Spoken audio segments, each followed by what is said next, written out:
सेबी की तरफ से आया एक कंसल्टेशन पेपर। इस कंसल्टेशन पेपर में म्यूचुअल फंड के द्वारा इन्वेस्टर्स को जो एक्सपेंसेस और बाकी चार्जेस लिए जाते हैं उन पर एक लिमिट करने की, अपर लिमिट करने की तैयारी होती दिख रही है।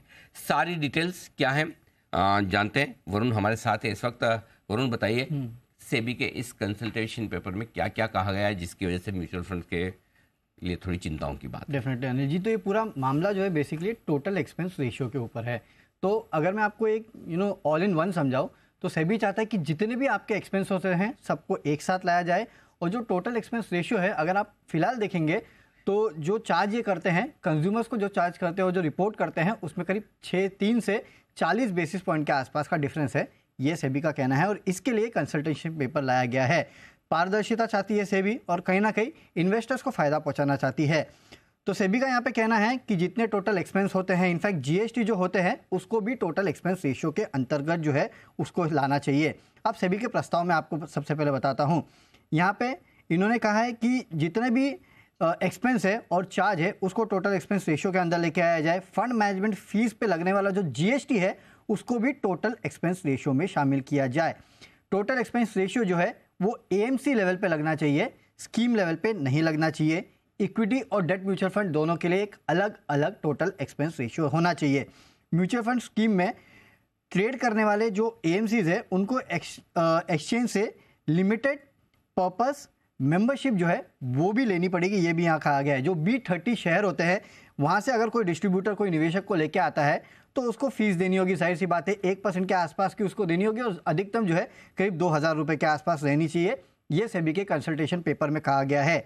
जिन स्कीम्स पे एग्जिट लोड का प्रोविजन है उसमें लगने वाला जो 5 बेसिस पॉइंट के आसपास का चार्ज है उसको हटा देना चाहिए, ये सेबी का कहना है। स्कीम पे लगने वाले एग्जिट लोड को नैव का 5% अभी लेते हैं उससे कम करके 2% कर देना चाहिए, ये सेबी का कहना है। स्विच ट्रांजैक्शन जो है उसमें डिस्ट्रीब्यूटर को जो कमीशन है वो भी कम करना चाहिए। स्कीम में performance based total expense ratio रहना चाहिए, ये सबसे इंपॉर्टेंट है। अगर परफॉर्मेंस बेस्ड रहेगा तो जाहिर सी बात है अगर कोई नुकसान कर रहा है तो उसको शायद वो फीस मिले ही ना। इसके अलावा निवेशक द्वारा अगर डिस्ट्रीब्यूटर को डायरेक्ट कमीशन दिया जाता है तो ये बिल्कुल बंद होना चाहिए, ये भी सेबी का कहना है। इनफैक्ट ये सब तो सेबी कह रहा है कि बंद कीजिएगा, एक चीज़ जो है सेबी कह रहा है कि शुरू भी कीजिएगा।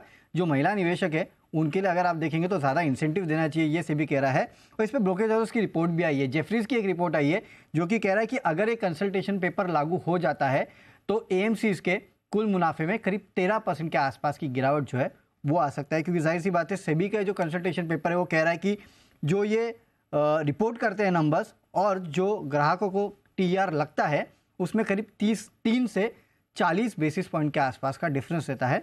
तो इसी को कम करने के लिए और सबको एक साथ लाने के लिए, यानी कि जो टोटल एक्सपेंस रेशियो है इसको कंबाइन करने के लिए सेबी ने ये कंसल्टेशन पेपर जारी किया है। ओके, तो ये है आपके लिए सेबी के कंसल्टेशन पेपर में ढेर सारे ऐसे नियम जो म्यूचुअल फंड्स का मुनाफा कर सकते हैं कम।